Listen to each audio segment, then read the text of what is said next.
ya gaziele gị onye ọma na-ege m ntị n'ụbọchị nke taa.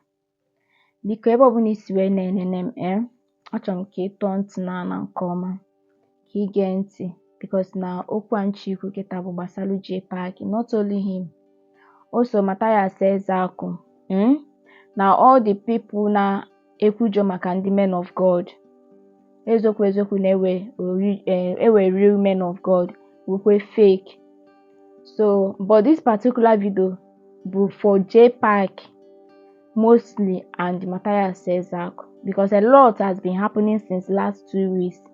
A lot of gifts from men of God na ndị otu ya na-eme since last 2 weeks. Biko unu ewekwenyiwe first na otu nshemisi my Igbo with English, biko unu eweniwe.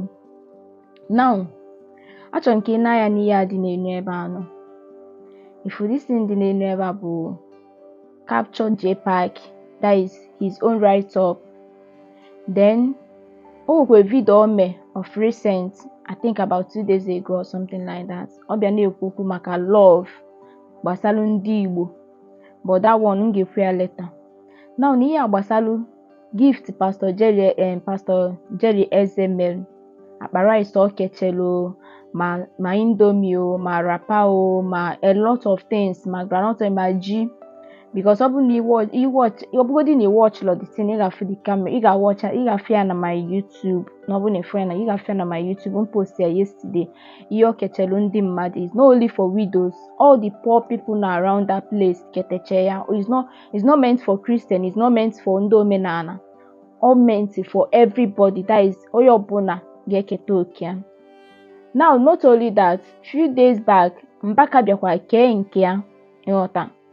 Ọ bụ ọsọsọ Mbaka ma Daddy Frame, unu anụ maka Daddy Frame, yanwa sef emego give Christmas giveaway nke yanwa. So a lot of things, and all these things ihe a nincha na-eme, since ihe a nincha na-eme, afụbe m onye omenala pụtalụ, or maybe fụ onye dibịa. Like for example, akwa ọkụkọ a na ha etugharị kịta anụ na ndị na eze obi abịa eze obi, or whatever they call him or something. All these people wey bụ onye nke m fụrụ asị okay, that na-ebutego tray rice ma ọ na-emelụ nke anụ a, that na this thing kịta bụ ka eke ndị mmadụ. None of them have ever done that. Matthias Ezeaku kpụ ndị church n'ọnụ, because ihe ọ na-ekwu na this na oje grant ambosa na Christian, ihe Christian mere ya, that he will never forget it. Okay, give me and Christian Megi, you can't even say it. Nobody forced you to be a Christian. Nobody forced Jpac to be a Christian. Ijeri ime wedding, you have been talking against ndị ụka, nọkata, ịbịa kwuo eziokwu na-ekwu elu ndị ụka. Then ịbịa feel that na is not favoring you because position ịchọ na Zion ministry, because you actually come for a purpose. Then work was, you now turn against ndị ụka again. Then you now went back and apologized to ndị omenala imegide ma ndị ikwuru okwu gbasara ha wee na-ama adịghị atọ. You went and apologized to them. Then during your wedding, because n'ịma na your wedding na-abịa nso, before that apology, ịma na wedding gị na-abịa nso, ịgbachi nkịtị, you did not say anything, because I remember you did not do video for complete 1 week, like live video. Normally to Jpac cannot stay without doing live video or saying something against someone.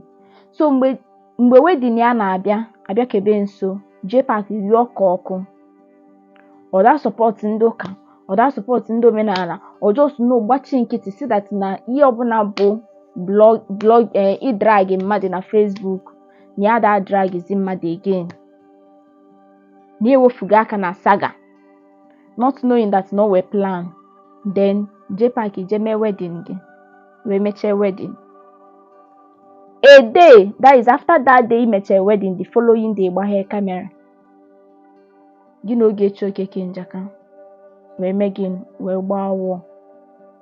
It's not even up to 2 days again, gbaghe camera wee kwuo okwu against ndị ụka, wee kwuo okwu ma men of God ị na-akpọ oyi, especially evangelist Ebuka Obi. Ama m ihe da manụ mee gị Jpac. Amalụ m ka ọ na-alụgo gị, amalụ m ka nwanne gị nwaanyị ọbịa n'olu n'ike. I don't just tell. ihe that man mee gị, ọ ga-abụ every morning if you did not talk about Ebuka Obi, you will not rest. Iwe na-ekwugide this man. A lot of pastors that you have insulted, reverend fathers, ị ga-afụ JPAC, something will come up like this, instead of you to go straight to the point to kwuo maka that thing. For example, ihe Okwuluola bịa post mbọsị anọ na-ekwu okwu gbasalụ Kezafia, gbasalụ Phyno na Flavour. JPAC, what concerns Phyno and Flavour na Ebuka Obi? You brought the man na the matter. Nwoke mmadụ n'ụlọ were face ministry ya that don't even know that you existing. Even mgbe ị na-support ndị ụka, he don't even know that you existing. Ọgwụ akpọrọ onwe gị gawa na Zion ministry ka obi se gị aka n'isi. After all the blessings, ọ ya ka eji si gị that ihe mmadụ na-afụ na mmụọ, you as a carnal man, you can't see it. So I don't blame that na ọbụgodi that na evangelist Ebuka Obi na ọ na-akwụ nsị, ọbụgodiri na ọ na-akwụ ndị mmadụ ụgwọ ka emere ya video. JPAC, he will never pay you because ọbụgodi na onye kpuru isi ọmago, onye na-ada anụ ya amago the kind of person ị. You love money more than any other thing. As you dey like this, mmadụ kwụọ gị, I won't doubt it, mmadụ bịa sị na ọ kwụọ gị 5 million just to collect something, ka ihe information about your family, you will still do it. Mmadụ kwụọ gị ụgwọ JPAC, mmadụ fụta kịta na ọgbaghe kamera si na ya kwụọ gị ụgwọ for you to deny your wife. Ọbụgodi na ebubo ka ya na-ebo gị, I will believe it because ọ bụrụ like ihe gbasara ego, you can do anything for money. You can do anything for money. Now, ihe a nicha na-eme na December. I saw your caption, bosa. Ihe nicha na-eme na December. Ndị men of God a na-eke akpa rice, ndị na-eke ji a na-eke, ndị na-eke rapa a na-eke. Nke Pastor Jerry shocked everybody because nobody was expecting it. Do you know how much that man spent? He may go that man just rice alone. He may go no puta. Ego ne kapa pa yam. He may go no na ada n'afia. As in jigbala agba. Ofu no 9,000, 10,000 n'afia. Nke abụọ that na mmadụ sịrị m na mụ a egogo m kwe ọnya. Egogo m. The least yam ngogo 5,000 naira. That is the ji ọ ga-abịa ishiche oju gị afọ with ndị mmago your family na ndị otu ya, because ije mewe ka igo ji 2,000 naira or maybe 2,500. You feel that na go did yourself, so go man ju gị afọ. Now times say you need that man of God you go pay. Then a bag of rice now 100 and something thousand naira times because that rice kita no go take ndị mmadụ kali 100 bags.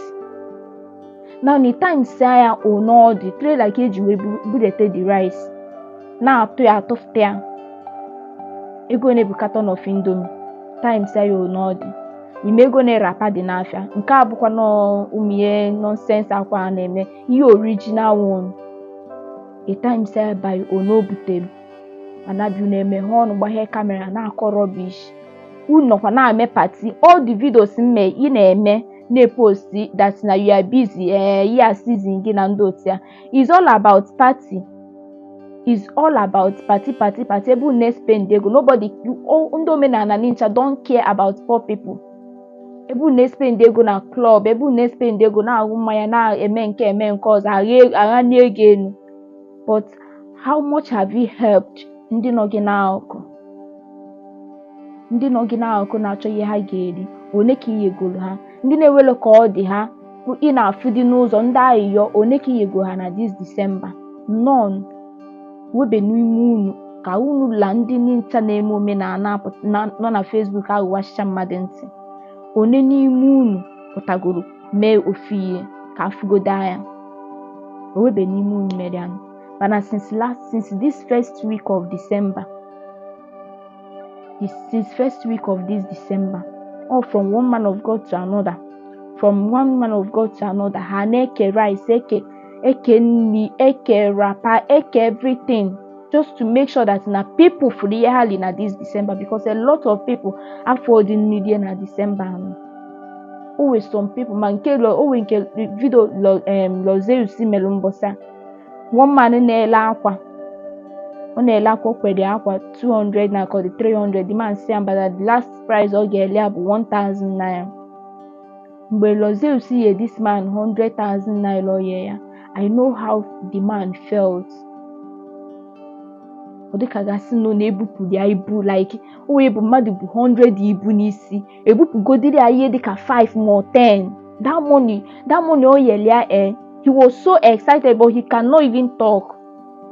Wee mmadụ ga-emeri gị, ịma nwewu ọnụ ị ga-eji wee sọ ya ahụ. Ọ bụ like na imeghị appreciate o, but I don't know how I'm going to explain it.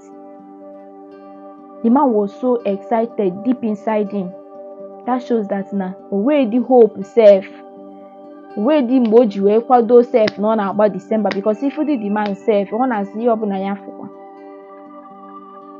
These are the Christians doing works.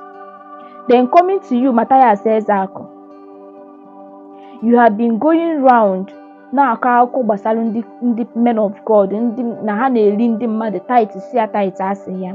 Oyeni nche Iyeko, this last week ka e celebrate 1 year anniversary. Oyeni nche Iyeko belu ma ndị na-agba kaadị eyekobe na chọọchị gị. One ka iwefutego oke? One ka iwefutego n'ime ya, wepụta ego si ka igotegodi obugodi na ọwụ 1 pint of rice ka ikelu ndị street unu. Hafugodi ịgate n'aka just ndị street unu ma ndị nọ gị n'akụ. You haven't done anything. Then nke ị na-enyezi na chọọchị gị bụ gịnị nwanụ omenala eziokwu or whatever unu na-akpọ unu. Ihe na-afị na-eke ha bụ iweta onye nke weta nylon ịmanye ya 2 cups of rice n'ime nylon. Mmadụ one ka ọ ga-eju afọ rice kịta na-adị eko iko. Then iwelu tin tomatoes ndị obere tukpuola ya ahụ n'ime ya. And I'm ashamed of all the elderly people know around you. They know the truth, but because of 1 cup of rice, they still ewere ya golu eziokwu ha kwesịrị ike ikwu. Yi the busy agabu from one broadcast to another, talking about what church did to you. What is it? Come out and say it. What is it? Give me a church megi. For how many? This is a year and now. How many times you have to go? May honor say, okay, this is the tangible something church megi. You now say discover the truth. Which truth? Which truth can you discover? Okay, can you discover the truth? Gawa nulo wegi. Half in the church aka. Then in the church let church be eating them. Church deceive where her. Or how may accept the church and they deceive her. Utano kitano. Church may deceive him, and I really love it so much. And church may deceive him. I love it so much. And there is nothing any man on earth can do that will make me deny my God like you did. You believe so much in scientists. You believe so much in Ndocha. But the same Ndocha, he use the phone and everything up in him. We are talking against them. The same Ndocha, he use the phone, huh? The same Ndocha and produce the motor in Aba. Matthias Ezeaku. Even Tipagan, Obon in a video from scratch, all from China, Bata, all those things. Then he bears in Nigeria, they couple all the thing. It's just like Hota innocent shame. The same Ndocha, then what is stopping you? Ipo katanata ndo me na ibe gi. Kuzuwelu hote shalo the thing instead of in a import. Abi a couple the thing, a couple ever. Yes.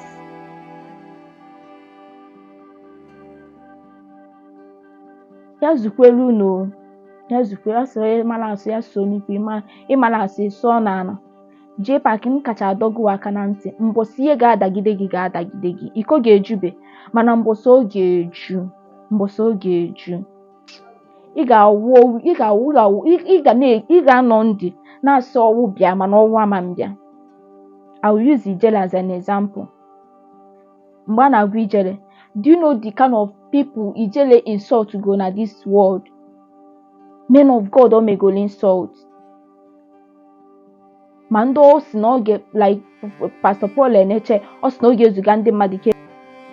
A man that did not do you anything, that don't even know you. Mana mgbe e mere arrest, ndị mmadụ a na-akọ chọọchị si chọọchị asịlọ, but mgbe ha ga na-ekwu okwu na-atanishi imeji the person, unu ama mfụtakwa bịa kwuo okwu ha fikwanụ ndị chọọchị, unu ama nkwukwe nke ahụ. Mana once aka kpara ofu onye kịta anọ asị that you a man of God, you supposed to forgive ebe one chọta m okwu bịa sị m na m bịa forgive oge no bịa chọta m okwu sị m na m forgive oge, as if you don't know what you are doing. You know what you are doing, because ịmasị m na onwe bịa sị gị caution gị sị gị na ihe na-eme adịrọ ma jee pak mbọsị aka ga-akpa gị ị ga-ebe alịlị, ị ga-ebe. You even ask for forgiveness but still yet nobody will come for your rescue. Mbọsị iko gị ga-eju. Ihe a bụ warning. Ibula anụ enu ibula anụ ana, ịbụ adị mma kọtụm adị mma polisi ka ebe ịkwụ akwụ. Were mmiri jụrụ oyi saa ilu gị. Were mmiri jụrụ oyi saa ilu gị. Ọ gwụkwanụ m ka ọla m n'ọnụ njọ osisi ka m mee vidio anụ. Biko unu echefukwana kun kọmentị, subscribe na this channel, on notification gị so that mbọsị ọbụla iwetara ụdị ozi a ka ime gị ka ị nwee ike iweta notification. Ya gazielu gị.